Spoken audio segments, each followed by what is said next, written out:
you essentially have a workshop. So everywhere in my office, there's parts of games and pieces of games to come and pieces of games past. This is Pat Lawler, and he's designed a few games that you may have heard of, because all of them are industry classics. Bonsai Run, Earthshaker, Whirlwind, Funhouse, Addams Family, and Twilight Zone. You first have to get people to understand why the game you're designing is different. They have to be able to look inside and they have to say, wow, I wonder what that will do.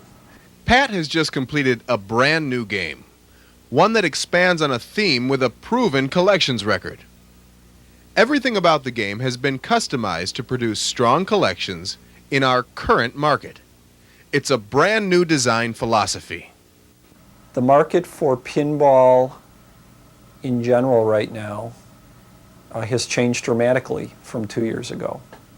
It's no longer good enough just to bat a ball around on a playfield. You have to be part of that story. You have to understand the story. You have to discover what there is to discover in that world. The new world that Lawler and company have created is a synthesis, proven pinball machinery, and a universal theme. From the time I had done Funhouse, there was always the intention to do a second version with two heads, with two dummies. Think of it as Funhouse meets road construction, or destruction as the case might be. It's the next flipper experience in a line of industry classics. Roadshow. The central features of the playfield are this duo, Red and Ted.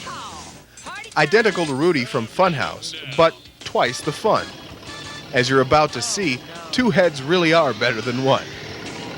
The first thing that a person sees when he walks up to Roadshow is these two little characters in construction helmets. And everybody in the world over, knows what construction is.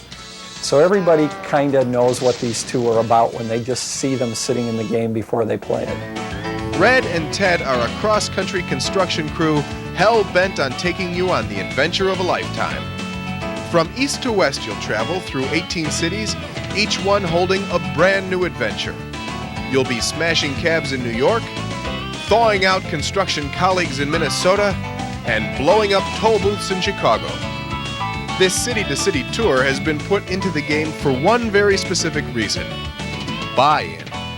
In this pinball machine, just because you can play three balls and just because you're an extremely good player does not mean you will see all of what is in this game. And in fact, you will have to pay a buy-in, a buy-in, a buy-in in order to see the whole game, because you cannot get from point A to point B by skipping around. You have to go through all the steps you would, just as you would in a video game.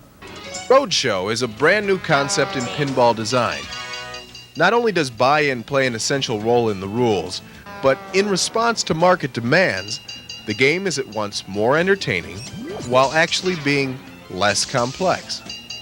You cannot overlap things in this game. If you're doing one thing, you're doing that one thing. You're not doing multiple things. Other playfield features include the earth-shaking blasting zone, falling rocks, a souvenir shop, Ted's bulldozer, bridge out ramps, and Red and Ted's boombox, which will play tunes from country music star Carlene Carter. Today's pinball market is evolving, and it demands innovations. Roadshow is right for that market for a number of reasons. The first reason is that the game addressed score inflation.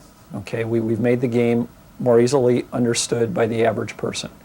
The second reason is that the game is easy to play for the average person. All he has to do is shoot the ball straight up the playfield, and the game automatically tells him what it is he's supposed to do, and he doesn't have to learn anything other than that in order to have a lot of fun playing Roadshow. The third thing is the linear rule set in the game, which suggests that you have to buy in order to see all of the game. You cannot see the entire game, even if you're a very good player, on just 50 cents. You have to buy in and continue the game that you're playing in order to see everything. And the fourth thing is you want to do this because there's a proven concept in it, in the heads of the dummies, in their interaction, in their ability to drive people to see the game, to say to themselves before they put their money in, wow, I wonder what this game is going to do. I want to put money in to see what this game is going to do and how it will act.